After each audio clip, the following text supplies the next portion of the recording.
you guys through the entire process on this video. I'm not holding anything back. There's no trade secrets. There's nothing like that. There's a free training you could take on how to master your YouTube niche, mastermyniche.com. But I'm not holding anything back. I'm going to tell you guys everything that you need to know, everything I've done to reach 200,000 subscribers, what I've learned, what I learned initially, what I learned to get here, and what I'm learning now to keep going, okay? So hopefully we're live. If we're live, if you're here, you're enjoying this, make sure you hit that like button for the algorithm. If you're new, subscribe. If you're watching this live, drop a 1 in the chat and make sure you like the video. So I've been on YouTube consistently. I jumped on, I would say, summer of 2015.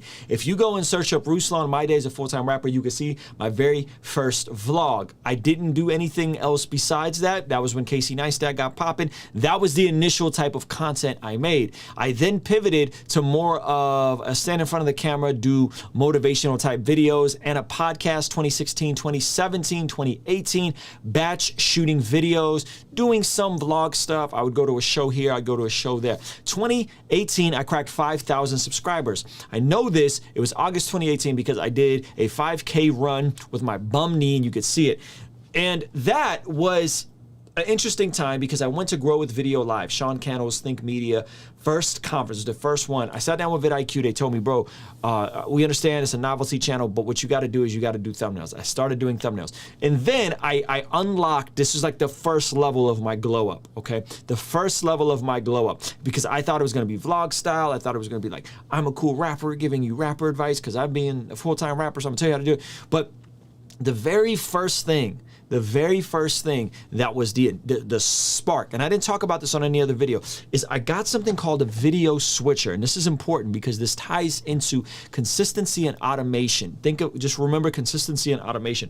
A video switcher is allowing me to cut cameras live, right? I have the A10 Mini and this cuts cameras. Now, why is that significant? Well, because before I had a video switcher, we would set up cameras, we would record on memory cards. The memory cards would get taken out, they'd get put into a computer. I'd have to drop the footage into Final Cut, and I'd have to manually cut back and forth when I did interviews. I didn't know what I wanted to speak about, and I thought the best way I could learn what I want to speak about is by interviewing people I found interesting, okay? So I did interviews with people I found interesting, got a video switcher, and I actually borrowed the one at my church. They had gotten a new one and they had this old one laying around, and I got it, and I didn't even know if it was gonna work. So I got the video switcher. I set the video switcher up. Ease, automation, consistency, okay? Ease, automation, consistency. When I set up a video switcher, it allowed me to sit down with people and record high quality interviews, and it was a one-take video. That is important. A one-take video, not scripting anything out, taking a lot of time, not doing a bunch of editing, even transferring memory cards. Think about that. If you're making videos and every time you make a video, you gotta take the memory card out. You gotta put the memory card in. You gotta take the footage. You gotta put it in Final Cut Pro X. You got, right? All of that eats away at the most important thing, which is why you're starting. While I was starting, the most important thing was publishing, was getting videos out there and letting your audience find you and letting them tell you what your niche is. And I'm gonna come back to that full circle. So 2019, I bought my first video switcher. I actually went through a lot of video switchers, but 2019, I had this video switcher, and it was, I think, a Roland one, 4 inputs, and then I had a smaller one that I would travel with. And if you go back and you look at all my videos, 2018, 2019, I was basically traveling as a rapper, interviewing people I found interesting. So if I'm in Atlanta, I do an interview with Wendy Day. Who the heck is Wendy Day? Well, she's actually a pioneer in the music industry and helped broker deals like Cash Money, Eminem, so on and so forth. I just had these interesting relationships. She's not a Christian. Brandman Sean, 2019, right? I would do these interviews with people that I found interesting. Then I went over to Reach Records. I interviewed my man Ace. I interviewed What Up RG. And then I would go, and I'm gonna be in Boston, July 1st and 2nd, 2019. Went to Boston, interviewed Derek Minor, interviewed Wande. A lot of these folks were, one, folks I found interesting, but two, they were folks that I just feel like weren't being represented in the ecosystem. So I was literally bringing a mobile setup in a suitcase. I would show up, pop 2 cameras out, boom, and just interviewing my friends, anybody I can get an interview with. And over time, the channel grew. It grew very slowly. Remember, 2018, I'm at 5,000 subscribers. My channel's monetized. I'm not making any of it. 2019, I remember doing the show in Boston, which is my buddy Mike Mack's Elevation Conference. Go to Elevation Boston if you want to come pull up on me in Boston, hang out July 1st and 2nd.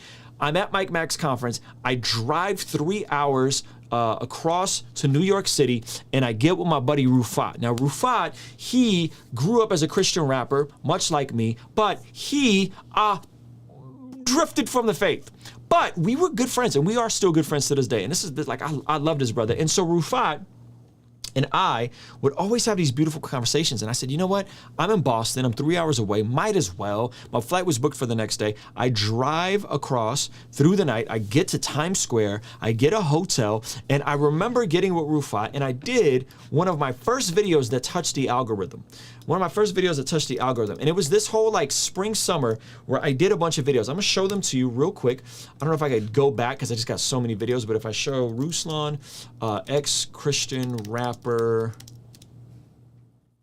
So if you go to these videos, here are my videos with Rufat. And this is 3 years ago, okay? 3 years ago to the date, all right? Or 4 years ago, it's 2019. Yeah, 3 years ago to the date. So ex-Christian rapper turned atheist comedian Rufat. And I remember we didn't do it live. We just recorded it. It was just one take. Ease, automation, consistency. I do this video. I upload it.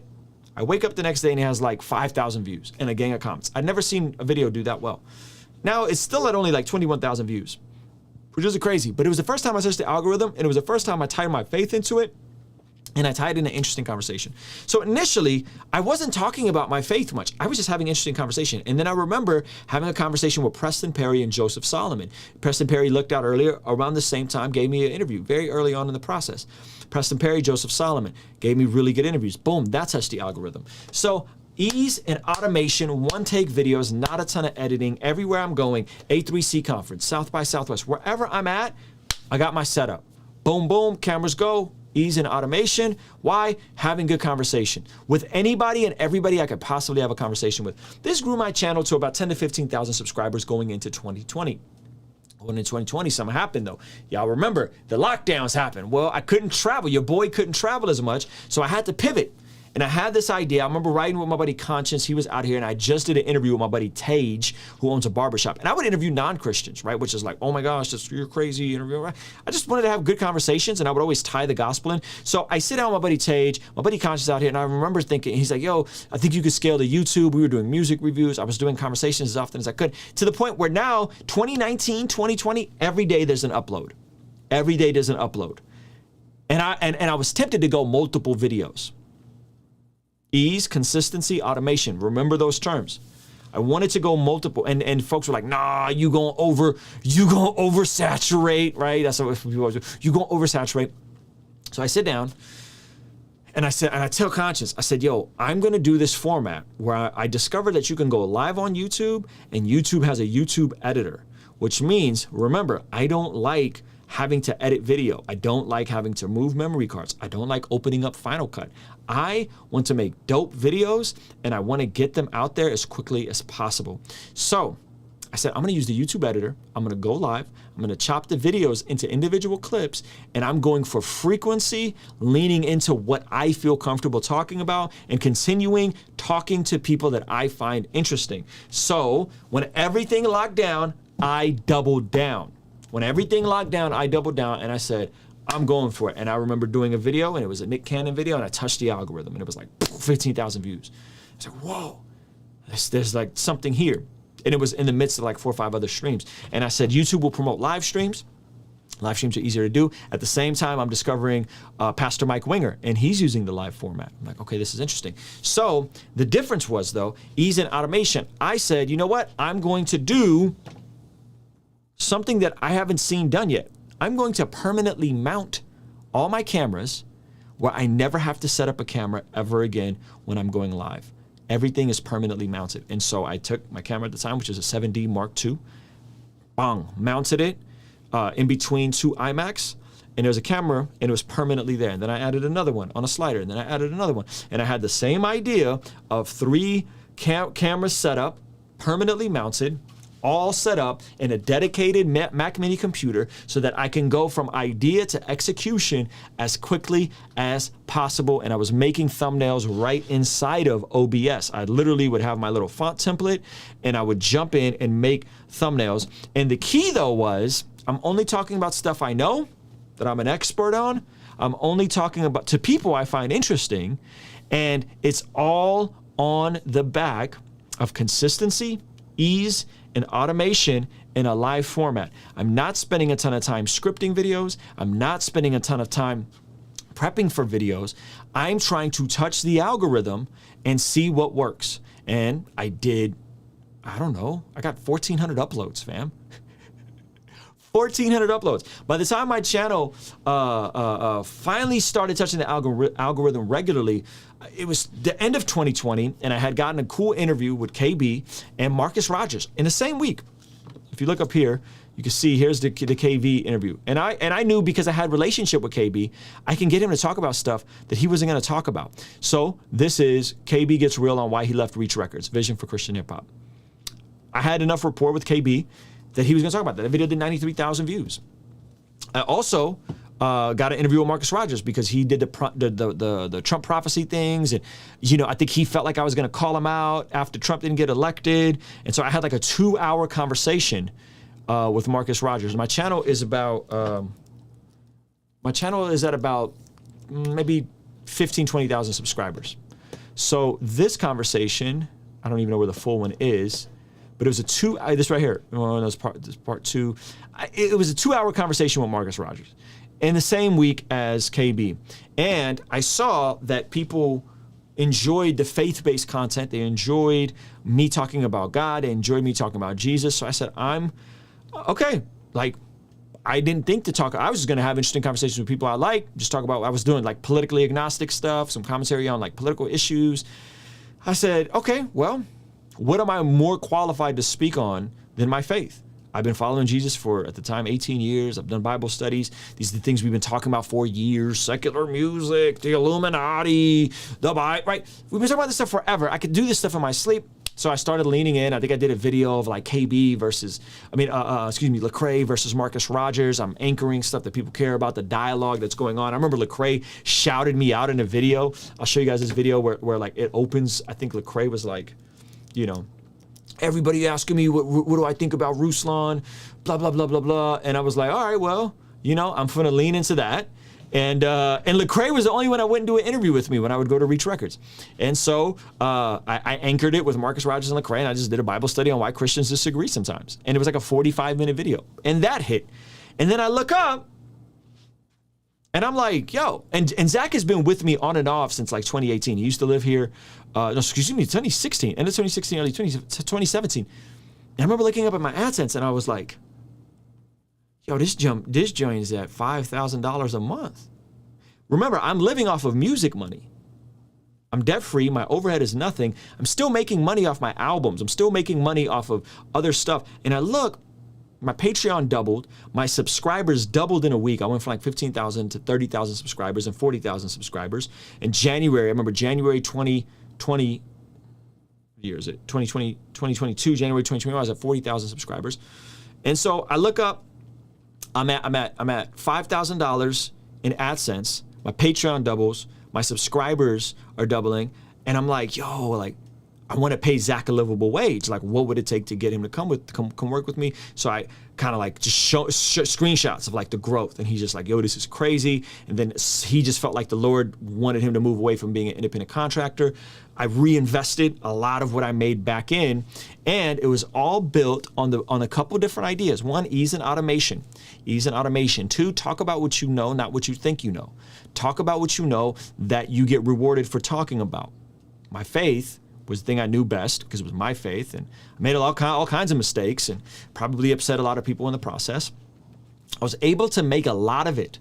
I'm talking at the peak, guys, I was doing 6 videos a day, uploads.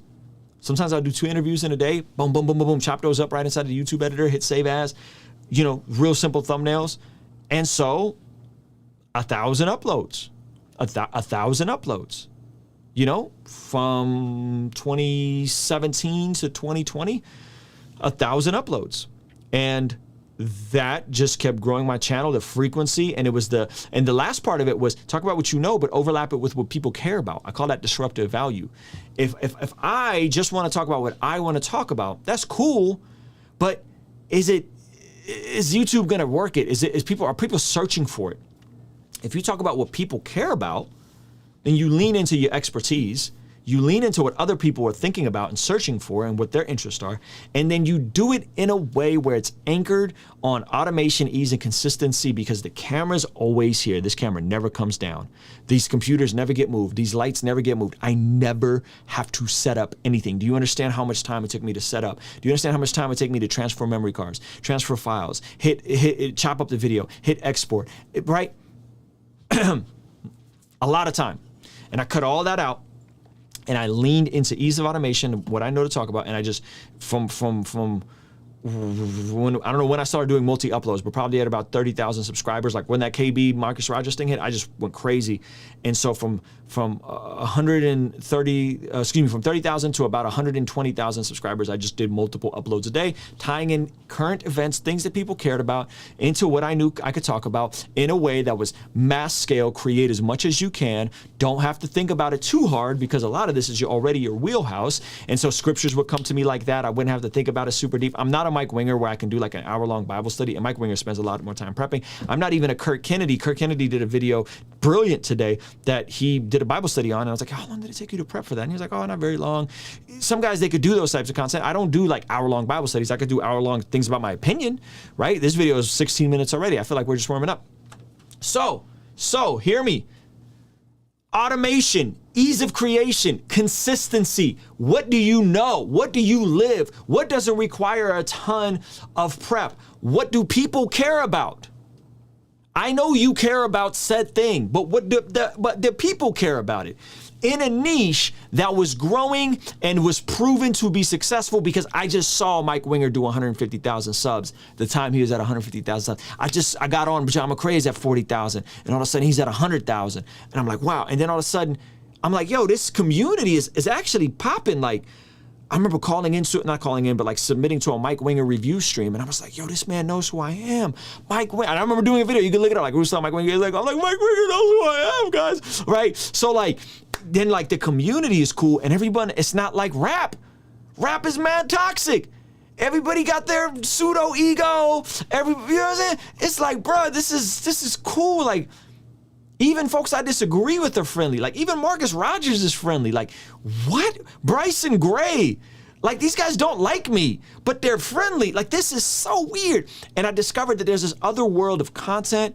And when you got the content, you can do whatever you want. You could do music. You could do shows. You could do merch. You could do whatever you want. Because it's a different paradigm shift, where rap is like a crabs in a barrel mentality. And it's a lot of scarcity. So I'm like, let's go. Like, this is what I'm, you know what I'm saying? Like, this is what I'm on. And I said, all right, I'm going for it. And so, 1,000 uploads later, 100,000 subscribers. We cracked 100,000 subscribers in November of 2021. Okay. And we just cracked 200,000 subscribers, and it is June. So we grew, it took me a while to get to 100,000 subscribers, but 8 months later, grew to 200,000 subscribers relatively fast. And we changed some things, though. One, we stopped doing multiple uploads in a day. We still do it sometimes, but generally speaking, we're like, meh, we're not going to do multiple uploads. We got to get better. I stopped doing the countdown clocks at the beginning of my streams. That's something that because I just felt like, yo, you can do a countdown clock, but it's, while the video is processing, because the YouTube editor might take a while. If it's a 2-hour conversation, I don't know. Stop doing the countdown clocks. Stop doing multiple videos. And so we're going to do one video a day, but we're going to do a really good, punchy 30 to 60 second intro. And we're going to improve the quality of our thumbnails. So if you look at the thumbnails,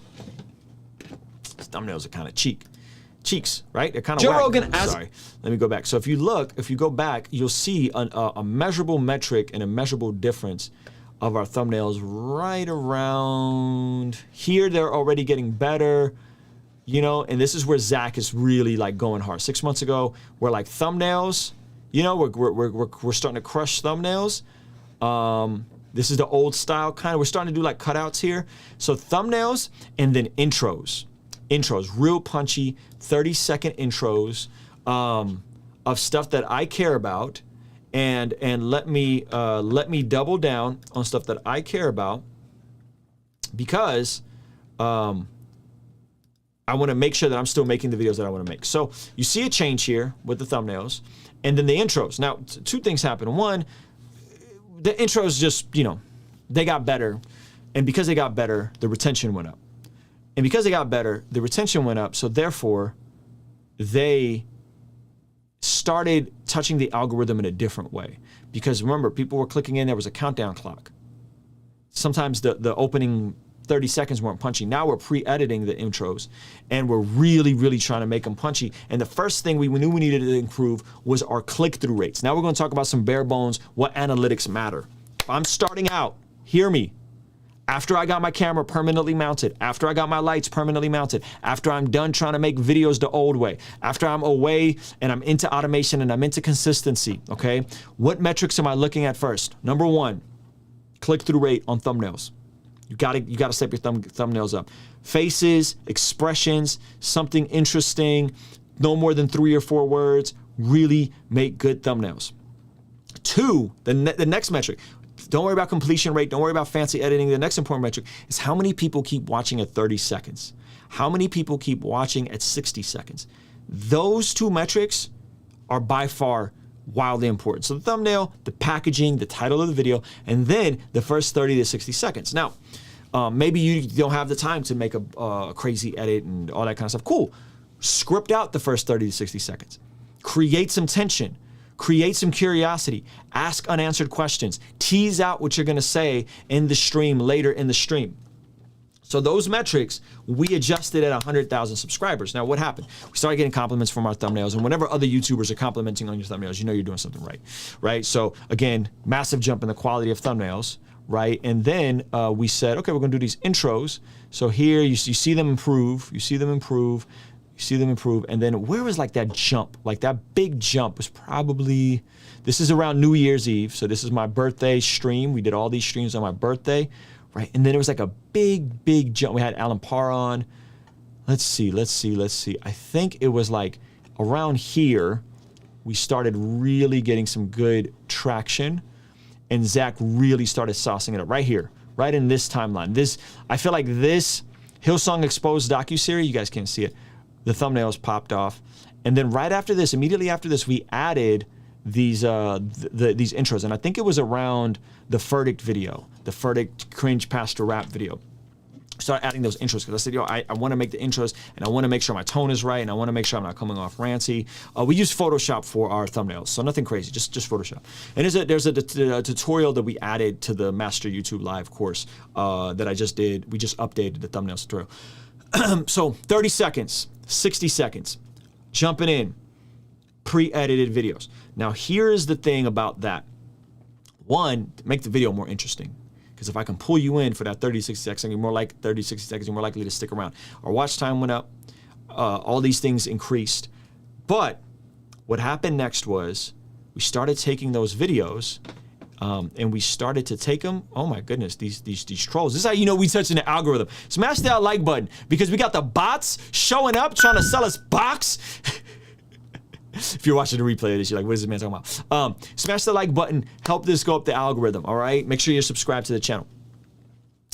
The intros were brilliant, and it was Zach's idea. And again, this is a testament to reinvest in your business and pay people if you can, when you can. We started taking the intros, and we would take them and make them YouTube shorts. So we're already doing the intro, and sometimes we just have to punch one line at the end. Take the one line at the end, swap it out. Now we got intros, and we got content for Instagram, and we got content for TikTok. And those intros, sometimes they would flop on Instagram and TikTok, but there was one that grew the channel by 35,000 subscribers in a month. I was going about 4,000 or 5,000. So that section, I went from like 125,000, 130,000. I had some good verdict videos there, but right after, we go from 125, 125K to boom, like 160. in a month. March was the month. And it was the shorts. I'll prove it to you. So let me go into the analytics studio. Because, you know, I got nothing to hide, and if some of this, like, if it inspires you, if it inspires you, if it gives you some hope, like whatever, like I'm hoping that these things are helpful. So here's this month. We're still growing by 10,000 subscribers a month, but let's go back to April. Look at that, April, 19,000 subscribers, right? 19,000 subscribers. Let me see if I can show you guys. March, because March was really the month. March was really the month for us. March had 31 days. So March, 32,000 subscribers off of one video. And the video was the intro, Straight Talking and Parables. So if we click on this video alone did 35,000 subscribers for us, and it's still doing 4,000 views every 48 hours. Okay, it only made $18, but who cares? The visibility in getting people into the channel because of one video, and this, guys, this is really if we're talking subscribers, hear me loud and clear. There's different metrics to do different things. Some of you guys need subscribers. You want to hit that 1,000 subscribers. This is how you do it. You do the shorts, you crush the shorts. One of them joints get picked up, boom, your channel explodes, right? And it's gonna take some time. And some of it's luck, if I'm honest with you. So it was kind of a bizarre, weird video, if I'm honest with you. Like, we're talking about, you know, trying to drive this point home of like, sometimes you gotta get radical to get people's attention. And I just talk about this whole train illustration. Hopefully you've seen the video. I'll play you the video just so for context. Imagine driving by, you see someone playing along the train tracks, and they have on noise canceling headphones, and they're jamming out and having a good time. What they don't know and can't see is that there's an oncoming train. So you do everything you can to get their attention. You start raising your voice, they can't hear you. So your voice escalates, your tone gets more aggressive.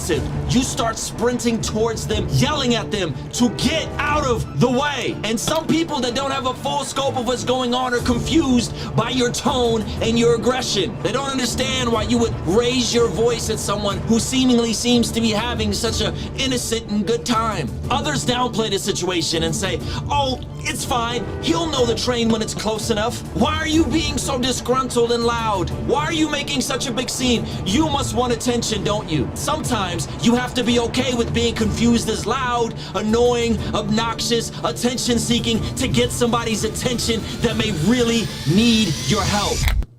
So some good stuff there. I'm yelling, you know, there's like a spoken word cadence to it, and there's some kind of cringe stuff there. It's like a random open-ended story. What does it have to do with? Anyway, that video explodes. We go from 35,000 and another 18,000 in April. And yeah, so that right there. So again, now what got me to 100,000 isn't what got me to 200,000, right? What got me to 100,000 was me creating consistency, getting comfortable in front of a camera, right? So on and so forth. Yelling, Ruslan's the best, Ruslan. Hey, leap of faith. Thank you. And so, the thing that got me to 100,000 isn't what got me to 200,000. What got me to 200,000 was improving the click-through rate on the thumbnails, the titles, and the intros.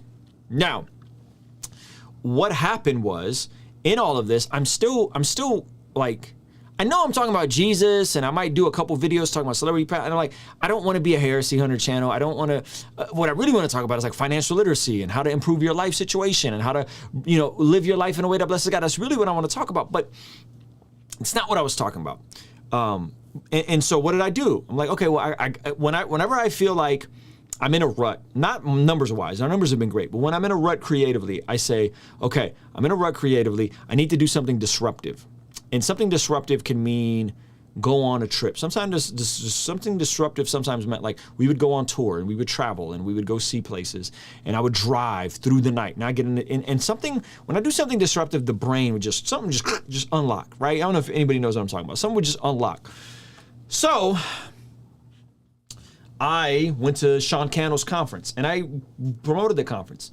And about maybe 10 to 15 people showed up because I was promoting the conference. We had Sean on, okay?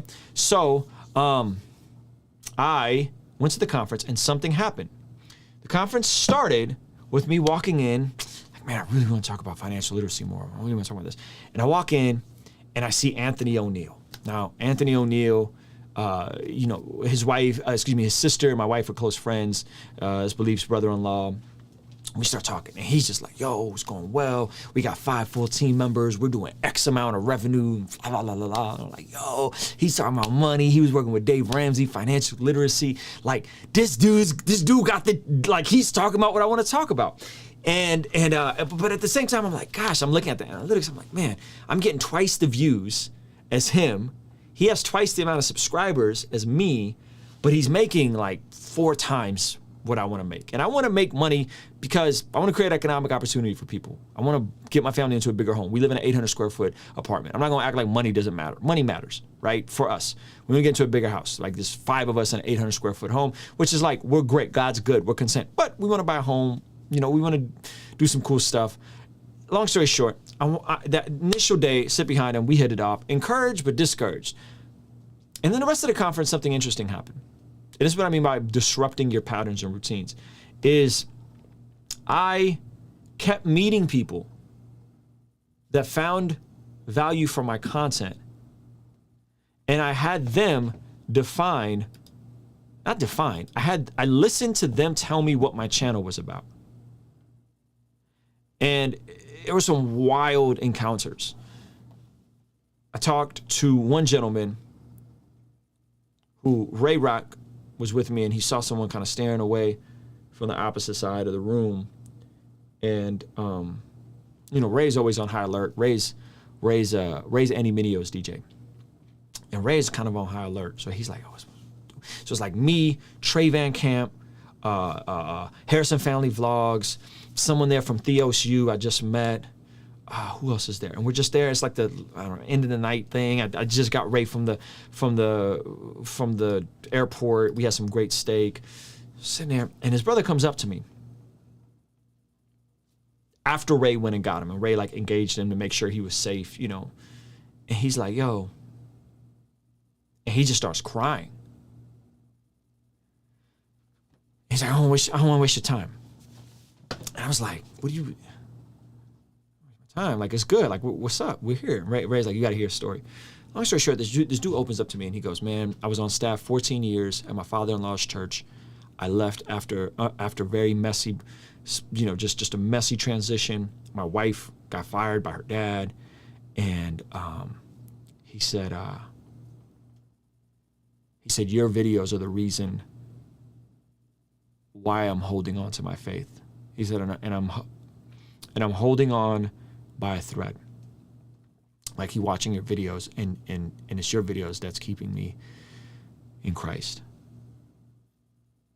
And we sat and we talked for like 2 hours. It was already late. I was already tired. I got my bum knee, exhausted.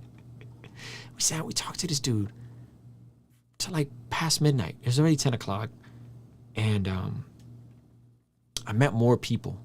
I kept hearing other people define for me how I was valuable to them.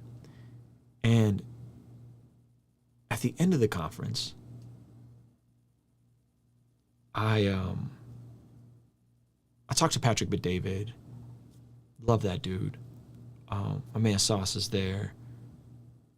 Gary V.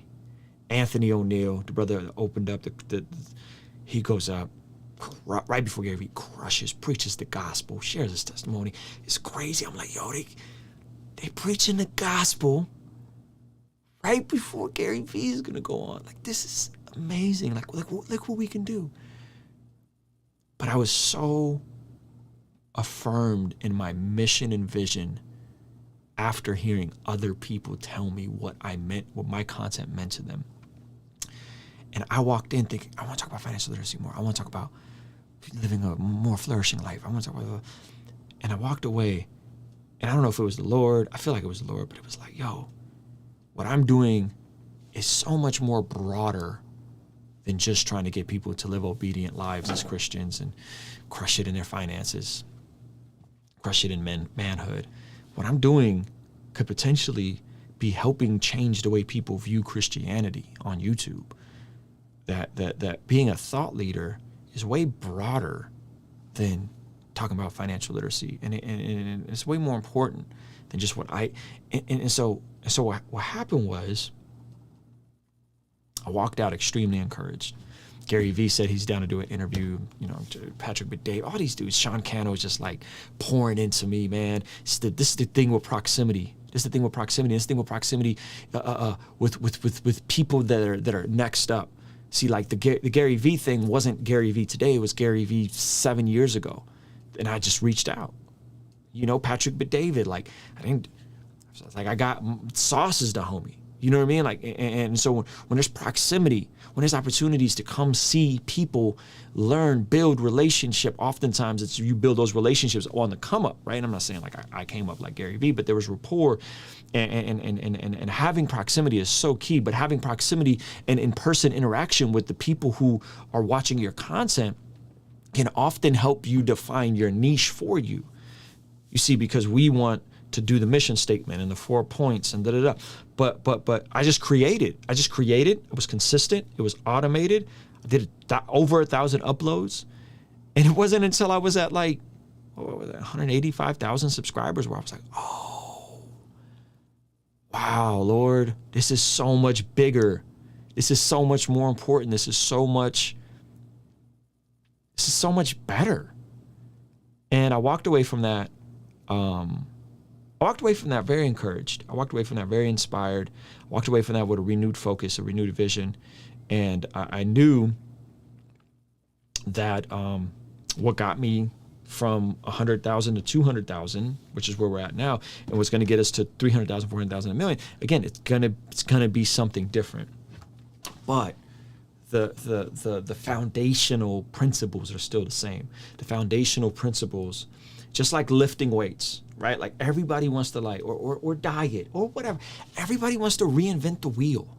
Everybody's like, yo, you got to do keto. You got to do plant-based. You got to do carnivore. It's like, hey, eat your body weight in grams of protein and eat in a slight caloric deficit. And guess what? You could build muscle and lose fat and look super shredded. You do that. You do a healthy amount, slight caloric deficit, a couple 100 pounds, right?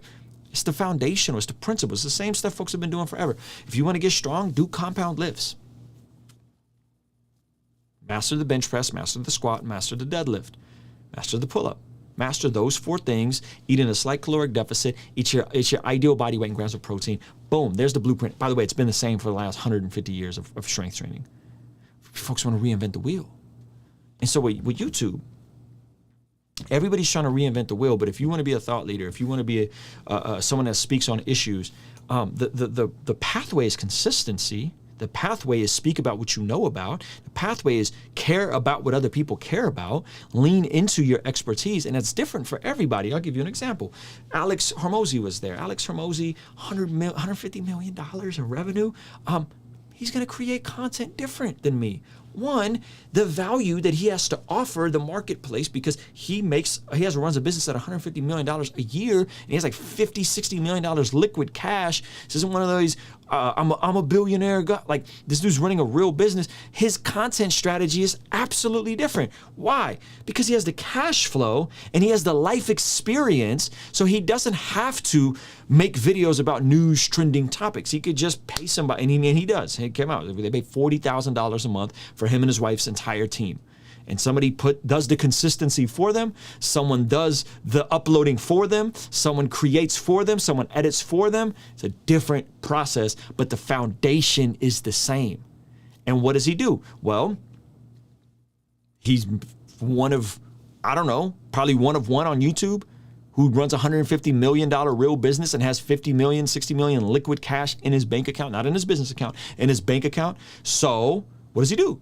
He could talk about those things, and the value that he has to present to people is substantially more than like if he reacted to Grant Cardone. He doesn't have to do that. Why? Because his life experience is different, and he's going to speak to a specific tribe. And so what I'm telling you is, based on where you're at with your experience, based on where you're at with your value, you're going to have to adjust with how you make content.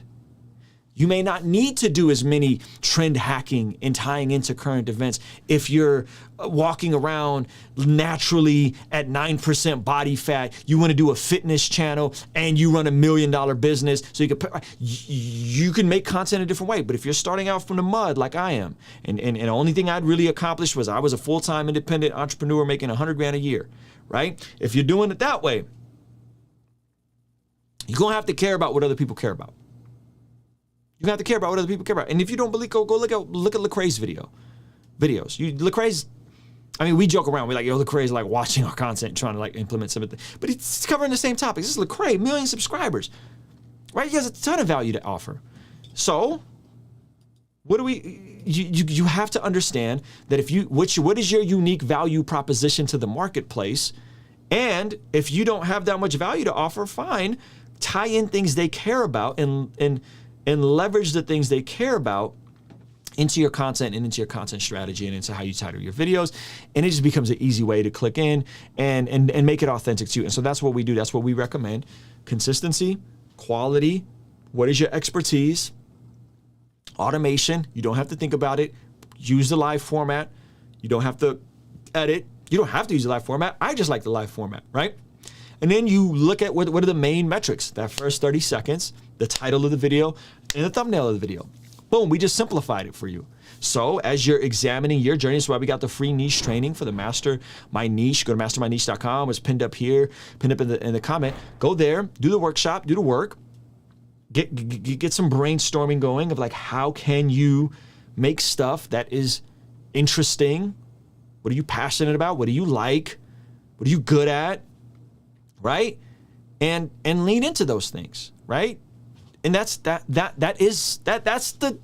the sausage is made. It's not rocket science. So Mike Winger can make videos unlike Ruslan. Why? Because Mike Winger went to Bible college and he's super duper smarter than me. And he can sit there and he spends the majority of his week writing his outline. And then he goes live twice a week and he crushes. Okay, different format, but he's still considering the packaging. He's still considering the thumbnail.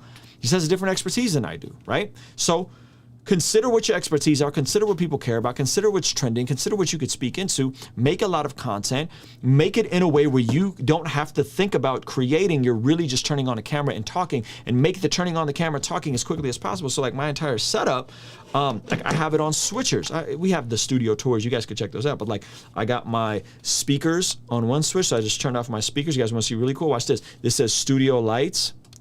Boom, all my lights are off. Right? Turn the lights back on.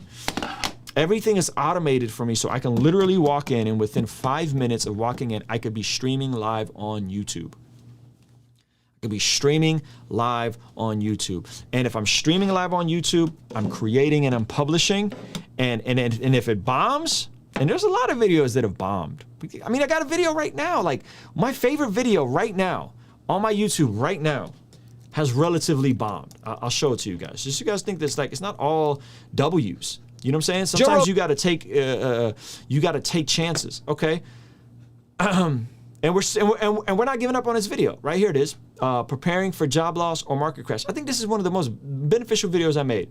Anchoring an NFL football player who is transitioned away from the NFL around job loss and the market crash and a recession. And we're still gonna, we changed the title, we're still gonna change the thumbnail, we're still gonna try to kind of, sparse it up. People are concerned about the recession, people are concerned about market changes. Sure, got 9,000 views. Now you guys might think like, Ruslan, 9,000 views. Like, the video before it got 55,000 views. The video after it got 64,000 views. The video before that got 47,000. That's a dud. That's a dud. That is an L. I went in, I chopped the video down. I went in, we renamed it. We're about to go in, we're about to rechange the thumbnail, right? Just because I think my buddy Jeremy Davis is amazing and I want you guys to get to know him because he's the homie and he has a YouTube channel, doesn't mean you guys care about that. What do you care about? Oh, there might be a recession. People might be afraid. You know what I'm saying? And so I think that's how we approach these different topics, is lean into stuff and don't be afraid to course correct, reevaluate, think about what you're doing wrong, think about what you're doing right, and make those tweaks and adjustments. Now, let me talk about the financial side. Okay, the financial side is equally as important. The financial side is once you need some money, okay? Some of you guys are approaching this like it's freaking pickup basketball on at the park. Like, who approaches YouTube? Who approaches building a potential business this way, right? Like the odds of you ever making money from playing pickup basketball are virtually zero. But some of y'all approach YouTube like it's a freaking pickup basketball game. And even still, you're spending more money on a pickup basketball game because you're going out and you're spending $100 on shoes and some nice shorts. And if you're like me, you got the compression sleeve and the what's the jam called? But the you know, how you dry your skin. I don't know what's going. Like, you're spending money on playing pickup basketball. But when I tell you to get a camera, you're like, no, you ain't my trash camera. You ain't use the webcam. Like, the webcam looks like trash, fam. Invest some freaking money. You don't have any money. I get it. I didn't have any money initially. What did I do? I figured out ways to make money. Go make some money somewhere else. Go deliver Uber Eats. Go, I don't know, Instacart. Go make some money. Go save $5,000, $2,000. Get yourself a camera with clean HDMI out. With autofocus, you can get the Canon 7D Mark II. Let's look up what the Canon 7D Mark II cost. Canon, this is my first camera, 7D Mark II. Okay, let's see what this joint costs right now. You can get it used. Let's go to eBay. What do you guys think we get this camera for on eBay? This is still a good camera, by the way. The autofocus is there, the clean HDMI is there. You can get it for $5.99 right now on eBay. Okay, you can get a Canon EOS SL3. Okay.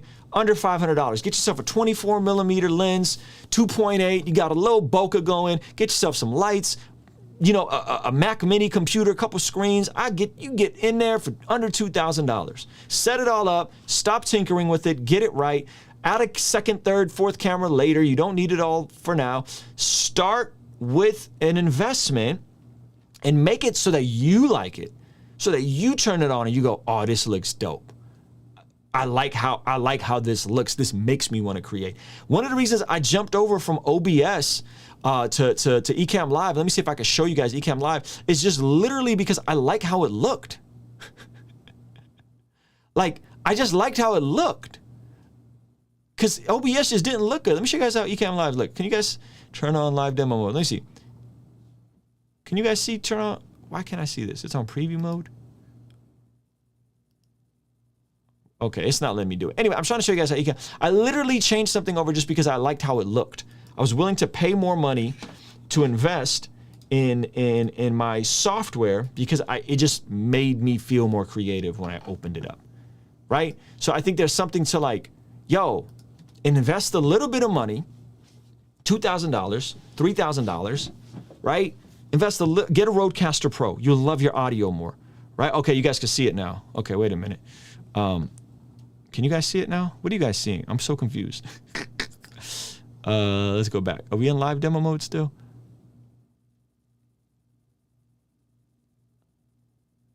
Okay, we are in live. Okay. Okay, so we're in live. Okay, so check out how this mug look. Like, this looks substantially more inspiring. The software looks substantially more inspiring than anything else, right? Those are all my windows, so on and so forth. And it makes me more excited to create. Okay? It makes me more excited to create. And so if you can create stuff that you're excited about, it's going to be better for you, right? Can see your screen. Yeah, I was trying to show a demonstration of Ecamm Live. Yeah. Hopefully you guys saw that. That was the point. I was trying to show you guys like just the aesthetic of it. It just looks better than OBS. Anyway, so earn some money. Earn some money. Get some software. You don't need Ecamm Live. You don't need whatever, right? Like, but just get it good enough. Get it good enough. Invest some money so you like it, so that you can sit down, so that you can create, and there you go. Right? There you go. You're on. And then make a lot of videos. And be okay with it potentially not working. Just be deliberate. Be deliberate. Be deliberate. This is the part about the 10,000 hour rules that no one wants to talk about. 10,000 hours. Ruslan, I did my 100 uploads. Yeah, but were you deliberate? Did you listen to half the stuff I told you to do? Did you tie in any current events? Are you actually talking about what you know about? right? Be deliberate. Look at those analytics. Are your first 30 seconds popping? Is the thumbnail good? If you're deliberate, if you're leaning into being deliberate, doubling down on these things, you're going to get better results because you're self-assessing yourself. Again, if you're going in the gym, pay attention to how much you can lift. You should be doing progressive overload over time.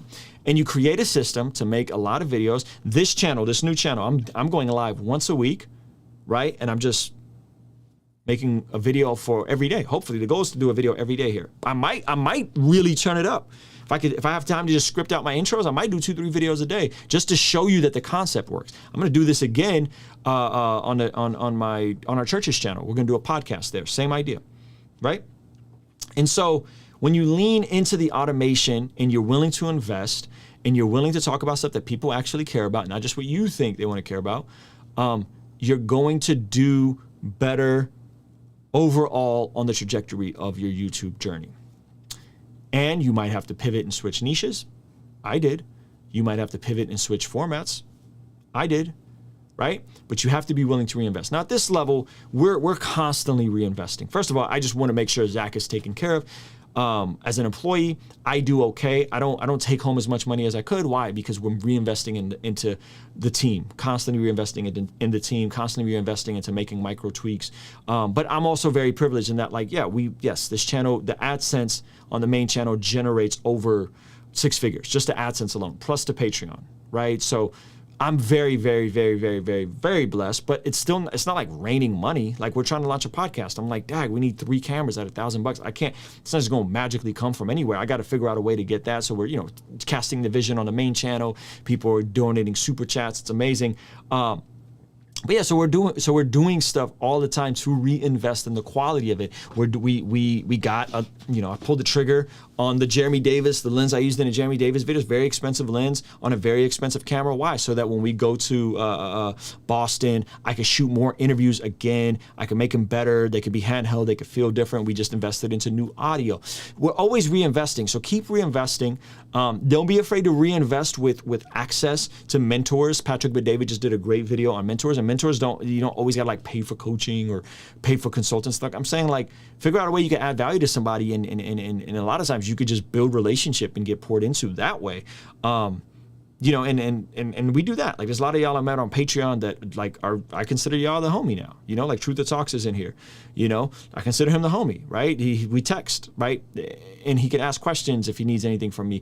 And I've had him on the channel before. So hopefully this stuff is making sense. Hopefully this stuff is clicking. I know it's a lot of information, but it's important information. And I would say in the process of all this, you don't be so consumed with like the mission and vision statement. Don't be consumed with like the name, the right, like know what your why is on the macro scale, and then get into the minutia and the weeds and work and be willing to be curious and try stuff. It's a beautiful part about having kids, man. Kids are so curious. They're so willing to learn. I got my son floating around, chopping down shorts on Final Cut, right? Learning basketball. We just did our first strength training day where I found out that if you're 7, you can work out. I went and paid for a session with me and my trainer so he can train. Kids are so curious. You got to approach all of this with the same fun curiosity. If you approach it like it's a burden, you won't enjoy it. If you approach it like it's a game, like it's fun, you'll enjoy it. You'll keep wanting to show up. So approach it with a curiosity. Approach it with, I'm willing to learn new skills. I'm willing to try new things. And by the way, those very same skills, even if you can't make money on your own channel, you could probably go in the marketplace and utilize those skills to help somebody else build their thing. You can go and start doing your own intros, great. You could do intros for someone else. You can do YouTube shorts for someone else. You can use the same skills are more valuable in the marketplace. You see what I'm saying? Because you want to be in a place where you get paid for results and not get paid for your time. That's just a financial life hack. Get paid for your results, not for your time. If you get paid for your results, then I was telling my nephew, I don't really care how long it takes you to chop down a YouTube short or an IG reel. I'm going to pay you this. It could take you 10 minutes, 20 minutes, an hour. That's up to you, right? But whatever it is, like it's still going to pay you more than your job. That's the beautiful part about this entire space, is that there's going to be more and more people that are needed because there's a middle class of creators on the come up that are about to start, making a couple grand a month off their YouTube. And there's one hack that I'm giving you guys all the game, by the way. One thing that folks are sleeping on, and we just got booming, just got popping. Facebook. Facebook is the wild factor in all this. We started re-uploading stuff on Facebook. Show you guys something. This is for motivational purposes only, okay? Motivational purposes only. I'm not trying to flex on y'all like that. Okay, but since y'all are here and we're family, okay? Check that out. Can you guys see that? Okay. $2,000 in earnings in the last 7 days. Our Facebook is about to topple our YouTube revenue. At this rate, we'll be doing 10K a month off of Facebook, doing 10K a month off of YouTube. Okay? That's a whole nother like world that we're not even talking about. So I'm like, yo, this couldn't come at a better time. I got to drop $7,000 to build this podcast. Praise God. Facebook is booming. Instagram's starting to pay, right? Like, somebody told me they got an exclusive deal with like Rumble. Rumble? Like, yeah, they pay me to make content. What'd you spend on your screen? What did you spend on your projector? I'm like, I spent a lot. They're like, it's fine. Rumble's paying me. Like, Rumble? So like, I'm not here trying to flex. I'm trying to give you a gleam of what could be. Or as you're doing your thing, you can go and help somebody else do their thing that maybe they're in a spot where they're doing 6 figures, multi-6 figures, maybe on their way to doing 7 figures in the same space. You see what I'm saying? Like, 'cause sometimes maybe you don't become a 100,000 subscriber channel, but in your process, in your journey to do that, you get on someone's team that is going to be a 1 million channel subscriber, and you go work in them for a decade or half a decade and make 6 figures and do fulfilling work. There's so many different ways to skin a cat, and the issue is you gotta be willing to jump in. You gotta be willing to do these skills. You gotta be willing to get in the mud and learn and have fun. And if you do that, I think there's a lot of opportunity, even if you're never at 100,000. See, I was going to do this whether I was at 100,000 subscribers or not. I did this from 2018 when I started doing my interview format. There was no money in this. There was no real money in this until November 2020. I remember looking up like, wow, $5,000 off of AdSense. Now that's a trash month. It's like we haven't seen a month that bad in well over a year, right? It's like a couple $100, oh, $1,000, oh, $2,000, oh, this could be something, right? So it's like you got to be willing to do this even if the results are trash for a while. And you got to do it in a way where you can balance it with your schedule, with your family, with all the other commitments you got going on, all the other things you got going in your life, so that you're not being neglectful, so you can still work your job, you can still honor your family. And that's going to go back to what we started with, which is automation and consistency and getting those reps. Some of you guys you're just doing it backwards, fam. You're just doing it back. You're trying to be too fancy. You're trying to do art. And there's ways to do it. There's other ways to do it. If you got the money, hire somebody to do it. Maybe a lot of us ain't got the money like that. Others, maybe you don't want to be on camera. You don't like the way you look. I don't know. You could try writing out videos and finding somebody on Fiverr to do the voiceover for $50 and then finding somebody else on Fiverr to do the edit for $100. Okay, boom. So now we're talking $150, less output, but more high quality videos. So maybe you're doing, maybe spending $1,000 a month to do your videos, $12,000 a year. Maybe you go that way. Like maybe, not everybody got to be on camera. That's a way. I wouldn't recommend it, but that's a way. If you got the money to spend for a voiceover and you got the money to spend on someone else to do the editing for you, maybe do that.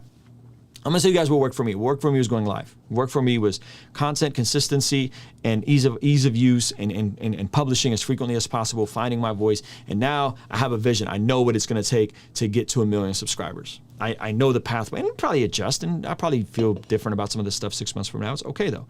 You know what I'm saying? So that's it. That's it. I think that's everything I learned to reach 200,000 subscribers. I'm going to leave this up for a little bit, but I wanted to share that with you guys. If you're here and you got questions, now would be the time to drop your questions. You can ask me anything. You can ask me anything about finances. You can ask me anything you want. Anything you want. All right? Give me 1 second. I'm going to listen to this voice note from my wife. Give me 1 second.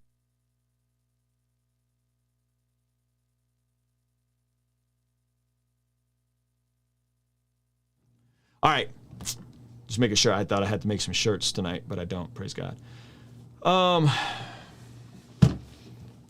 Okay, if you got a question, now would be the time to ask. Okay, he says, Cody asked, what's up, Cody? I'm glad you're here, boss. I'm glad you made it over for another stream. He said, I have a LLC. It's called Anointed Ones. Would it be a good idea to use it once monetized, or do you need one? How does that work? No, everything. I mean, my LLC is King's Dream. I don't think the name of stuff matters. So if you want to use Anointed Ones, I don't think there's anything wrong with that. The name is like, you know, unless you're doing like a T-shirt company, like the name is really not that essential, you know. Yo, we're getting blown up by the bots. Shout out to the bots, fam. Shout out to the bots. All right, any other questions before we wrap up? Can we block the bot account somehow? Yeah, I did. Fam, I did. I think I got to go in and block the emojis. That's what it is. These emojis is what gets through. So I think I need to go in and, like, in the community tab, block the emojis. My apologies. This channel is new, so it's not as like tapped in with all the moderation settings yet. But we're gonna figure out the bots. Okay, boom. So every time we get bots, I'm just gonna copy and paste whatever emojis they're using, and hopefully they get held. All right. I mean, do you need to use an LLC to be monetized at all? No, I don't think you need an LLC. I don't think you need an LLC. LLC is just a layer of protection for you. How much money can you make off of short clips? Do you need a following? Not much. Like that 4 million view short clip was like $18. So there's not a lot of money in the shorts. The shorts just become a top of funnel for you to get more subscribers. What would you say you have innovated on the YouTube world? What would you say you have innovated on the YouTube world? I think the live format, I don't see anybody else doing a YouTube like that. Using that YouTube editor has been clutch. So I would say that. Yeah, I would say that. Yeah.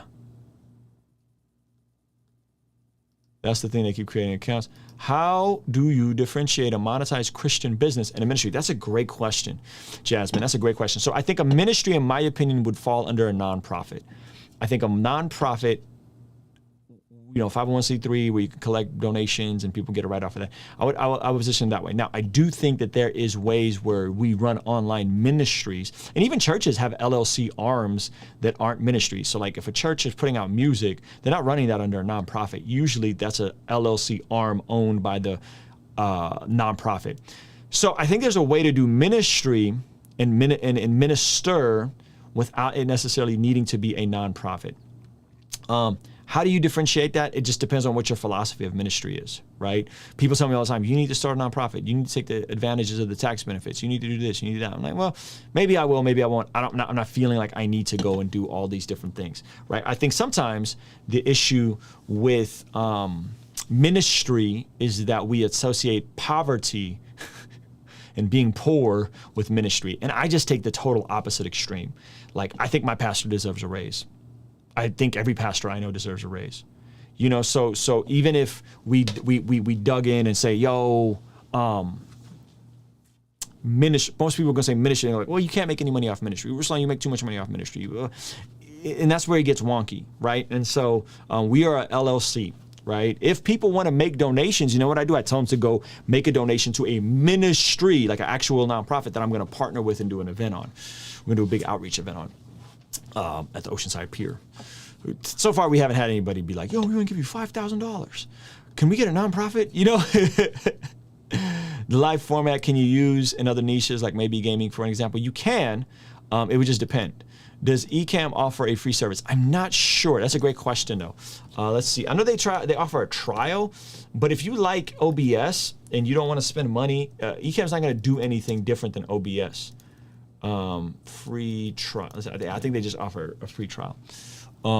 Question, you think bringing the 200K celebration? Yes, I am, Leon. I am thinking about it. We first got to do it locally, so I'll make sure there's like demand for it, because you just never know. Like, we need to get at least 100 people at each venue, you know, with like 20 or 30 VIPs, so we can generate, you know, approximately 5K per meetup to cover the expenses of flying everybody out, the venues, and we can go home with a little bit of money. So with that, yes, we need to make sure it works first, and that we're not just like throwing events out that y'all don't want to come to, or like not enough people want to come to, you know? So could weekly themed content be the move on top of more daily content? I want to review game music since that's popping for me, but they take a bit more time and I like to get more content out. Yeah, I think so. I think you can do both. We're doing one edited video a week now, like pre-edited, just because I want to be nicer with my tone and not as combative with the way I deliver stuff. So we're experimenting for sure. Yeah. How do I describe you to my parents? You could just, I guess, call me like a Christian thought leader. Yeah, he's like a Christian thought leader. I've never really know how to describe it, you know? Christian commentary, cultural commentary from a Christian perspective, that sort of thing. Question, can you talk a little about your work-life balance? What are your rhythms to keep the pace you're on? That's a great question. Well, first of all, my rhythms are a byproduct of the flexibility and the privilege that I have doing what I do. So I don't want to start prescribing a bunch of stuff. And you guys are like, yeah, you need to live my life like Ruslan. I'm extremely fortunate. I'm extremely fortunate to have been self-employed since 2015. So I want to make that crystal clear, because sometimes you can hear something from someone and just think that, you know, the rhythm is a byproduct of success, and it's not. The success is a byproduct of the compound effects of skills and utility and relationships and network and the market. So practically, my days are very mellow, believe it or not. People are like, how do you make so much content? I actually don't spend that much time making content. So my days usually start off with, I used to get up really early. I don't get up that early now. I get up at like 6:45, which is early, but not that early. I take my mother-in-law to work. I go straight to the gym, drink my pre-workout. In the gym, I'll probably spend an hour and a half between elliptical, strength training, time in the sauna. That's when I do my devotional, my Bible listening, my thinking, my ideas for what the stream is going to be about. I listen to breaking points, so on and so forth. So like that hour and a half in the morning, 2 hours in the morning is usually when I'm doing all that stuff. And then I come home around 9:15. And I'm usually just kind of hanging with my family. Zach gets in about 10:30. And so I kind of float in around 11-ish, right? And then I'm kind of like, you know, we shoot the intro. I'll probably go back, take a shower, hang out with the family, maybe have lunch with them, come back. I live next door. You know, come in, making sure we're moving. Okay, we got to shoot the intro for the day. What's the title? What's the thumbnail? And then I usually stream at like 4 or 5. I do the after party stream, and I'm done by 6. And then 6 to 8, I'm with the family, dinner. I do bedtime with the kids, and then 8 to 10:30, I'm with my wife. That's it. Every day is the same. It's Groundhog Day. Is that helpful? Is that helpful? I'm not sure if that was helpful. I described the most boring life ever. Bro, I'm posting shorts on a daily, on top of the one video a week, and I'm getting slow growth. Volume really is key. Ivan, let me check out your channel. Let's see. Let's check out Ivan's channel. I don't remember your niche, but let me see. Ivan. Ivan, what's your channel name? Can you drop your channel name? I'm trying to search for you and I don't see you.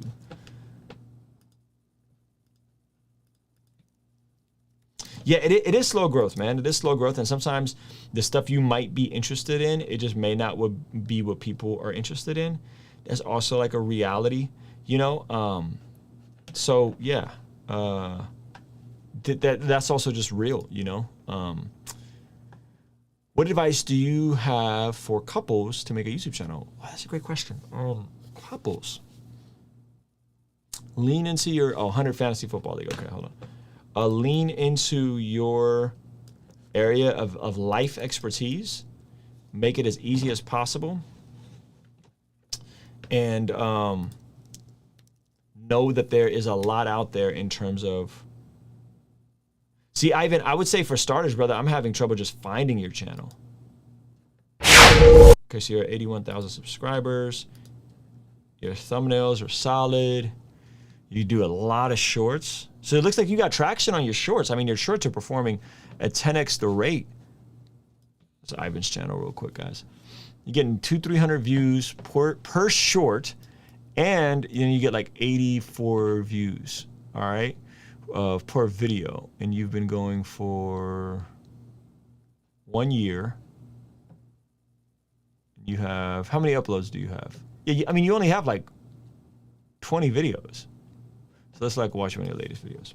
There are so many ways you can play fantasy football. There's so many different scoring options, whether it's PPR, standard, and because of a request that we got from one of our subscribers, I'm gonna dive in how to approach standard league formats, and I'm actually doing a few mock drafts and I'm gonna review those observations with you to give you some keys for success in fantasy football. You got the timestamps.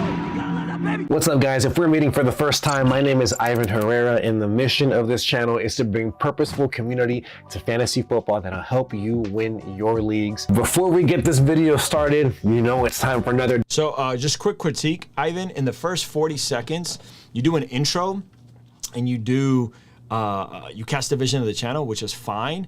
I don't recommend you do either. Like, I think you really got to get to the point. The intro's cool, but I don't know how necessary it is, right? Like, even on this channel, I'm not doing the Ruslan drop on this channel. I'm trying to get to the point, right? The audio sounds crazy, but I'm listening in one ear, so I might be, you know, I don't know. It sounds like, is he in the red? Yeah, I can't tell. It sounds like you might be in the red. So that's for starters. And then two, I don't know why you're not leaning into more of these types of videos where you're talking about specific athletes. Like, if an athlete is trending in the NFL, you know, and so this is where I would go, okay, like, let's go, instead of just doing fantasy football, I would go to Google Trends, and then I would search like NFL player, right? And then I would go into here, and so you could adjust like past 12 months, and you can go like past day. So we go NFL player, NFL, and then I would search fantasy football. Okay, so now I can look at what's exploding. And so there's an NFL player announces retirement. Okay, can you tie that into NFL fantasy football? NFL player Glazer, I don't know who that is. Some reason Straight Outta Compton is trending, okay? Under NFL, Grimm's Sister Crossroad. Grimm's Sister is trending. I don't know what that is. But like, I'm sure you do, right? And so I would make my videos around the things that are exploding in this. So why is like Straight Outta Compton trending? Do you know why it's trending? Right? I'm just curious. NFL Geyser. What is this? Who's NFL Geyser? So anyway, there's things that are trending around the NFL, and I would make my videos around the things that are trending. Right? NFL player announces retirement. Grimm's Sister Crossroad, what NFL player retired today? So that's how I would lean into these sorts of things. And so Google Trends is a great resource. I wouldn't have even thought about this, but we use this all the time to see what the content should be about, you know? So hopefully that's helpful.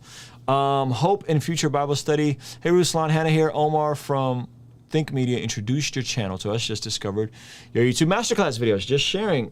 God bless you. Thank you. I'm glad you're here. Guys, that little Google Trends hack is really useful. Like, it's really, sometimes we'll walk in and we'll search like Christianity, church, Jesus, and then it'll be like Denzel Washington is trending. I'm like, why is Denzel Washington trending? No clue. He's just trending. Christians are searching for Denzel Washington. So what I do? Make a video about Denzel Washington. There's tons of videos about Denzel Washington talking about his faith. Those videos perform well, right? The data helps. Is that helpful? Hopefully that's helpful. I would also, here's another great utility for you, Ivan. Go to the Explorer page on here and look up sports, which this is the Explorer page, which is trending, right? So like sometimes I'll poke around the trending page, see if there's anything slightly related to what I'm doing, you know? But a lot of times I go to the Explorer page. If I'm you, I'm going and I'm looking at sports. What's trending in sports? Okay, here we go. We got, you know, basketball, and see if there's anything related to the NFL that's trending in sports. Top stories. So it's all basketball, baseball season. And you also got to be okay with like, you know, some of this might just be seasonal. Like, it might just be seasonal for your, when fantasy football is booming and it's football season, you know, maybe you're leaning into more stuff that's trending. Every name explained. Yeah, so not a lot of football stuff is trending in general right now. Excuse me. So yeah, hopefully this is helpful. Hopefully this is helpful to you. All right, guys. Any other questions? I really got to go because I'm hungry. This one of them long days. I haven't streamed this long ever, or not ever, in a while. But it's a 200K celebration. So as a couple YouTube channel, do we need to be on the same topic, or can we talk about different topics? The same niche that's related to you guys. Same niche that's related to you guys. So a huge niche opportunity right now, in my opinion, is like, yo, how about responding to the manosphere as a couple? If you guys are like, we're a couple, right? You can speak to like single men, reacting to cringe single stuff, right? Reaction stuff is always really good to go, you know? So yeah, hopefully that's helpful. Ruslan, do you ask God about every decision you make? Every decision? Like what toothpaste am I gonna make? I mean, what toothpaste am I? See, this is how you know I'm sorry. What toothpaste am I gonna use? No, I don't ask God about every decision. I ask God about important decisions. But at this point, if I'm honest with you, so many of our decisions are on autopilot. And I'll ask questions like I want to buy a couch. My nephew's here. We've had our couch for a while. We want to move in a year. But it'd be nice to have a couch that he could sleep on so we don't got to pull the rollaway bed. So like, am I praying about the couch? No. Do I think, is this a wise decision to buy a couch right now? Yes. Right? Does that make sense? Does that make sense? So I don't pray about, I didn't pray about the couch. Thinking about the couch. I'm going to look at some couches. But am I praying? I'm not praying about the couch. Right? Is that helpful? So we pray about the big decisions. But a lot of times prayer is just consistently praying for God's provision and God's blessing and stuff. You know what I mean? So, guys, this has been real. This has been fun. I hope you enjoyed it. Okay? I hope you enjoyed it. If you did, again, smash that like button. Make sure you're subscribed. I'm going to leave this up for a little bit, see how it performs. Hopefully we can grow this channel by, just spreading the information. There's no secrets. Telling you how the sausage is made, the whole bit. Leap of Faith said, Ruslan, I have no idea why I spent 3+ hours with you, and now I know why. Thank you for sharing, brother. Please share some of this on the main channel for others, especially the interview part. I appreciate you. All right, guys, I got to go. I appreciate y'all. I will be back. If you want to hear more about some of my YouTube journey, some of the things I've learned, you can check out this video over here, or you can check out this video about why Drake's Elevator Music album is actually a formula for us YouTubers. All right, peace. King's Dream Entertainment. Ruslan.